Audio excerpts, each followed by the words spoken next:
The new CD is called The Beekeeper, and it's got an interesting structure. You sort of have the songs in different gardens. Will you explain that to me?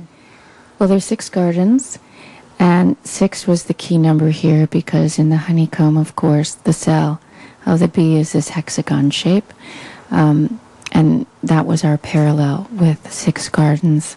All the songs live in one of these 6 gardens. Each song is sort of a short story of this woman's life. And is there a theme related within each garden? Yeah, there is. It's in the artwork, and it's really for you to find out what that is. I have the 6 gardens named and their photographs, and you find that in the packaging, and it's like a little story in itself. And as you indicated, there's sort of a honeycomb shape throughout the entire CD packaging. That's clearly on purpose. There's no accident there. There are no accidents here.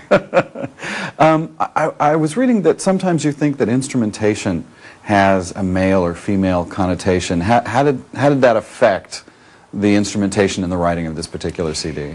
Well, because The Beekeeper really, at its core, is about the joining of male and female, the sacred marriage.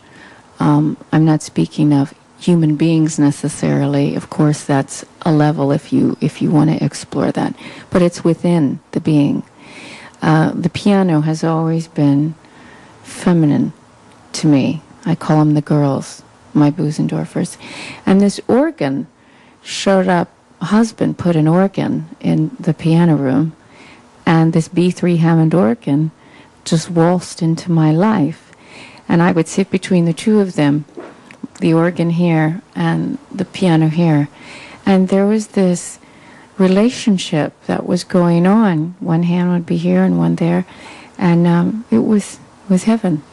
And also no accident, B3, I guess the Hammond B3, right? See, that was an accident. So there are some.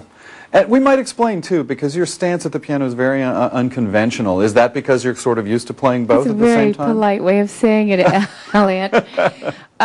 It's been called all kinds of things, I guess. I'm very physical when I play. I feel like I'm an extension of the instrument, and she plays me, really. So I'm like a root.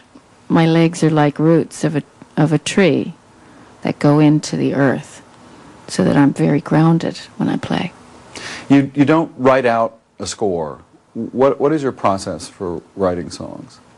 I have my own manuscript, but really I work upon different kind of visual concepts. Even though I'm a sonic artist, I think of things. For instance, I have a sonic paint box. And instead of paints that make this up, I have rhythm phrases or a melody or a lyric. And these are little treasures that I collect along the way. The woman in the coffee shop, screaming her head off. This becomes part of my palette, my song palette. And I pull from this and the songs develop. You have clearly a lot of male fans, but when you talk to female fans of yours, there's something about your music that really touches them deeply. Do you aim your music at other women? No, I don't aim it at anybody. I think that I talk about relationships, whether it's with the outside world or the inside world, inside your door, or the outside coming into the inside.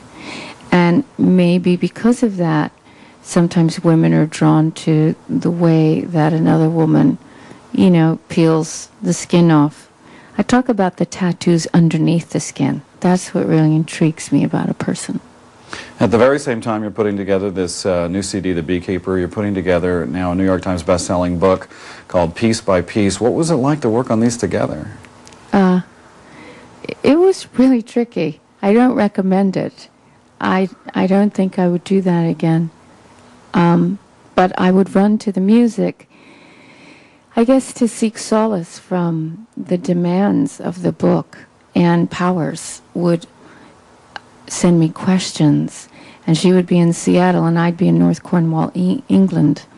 I would answer the questions early morning before my daughter would wake up, and it might take me 5 days to answer the questions. And so we had this conversation through cyberspace for 2 years, 2 women surviving the music business. We've got to take a little break. When we come back, I want to talk more about the book and the CD as well, and the fact that you're working on them together. And I also want to find out a little more about Ann Powers for people who don't know who she is. We will be back after this quick break. More with Tori Amos.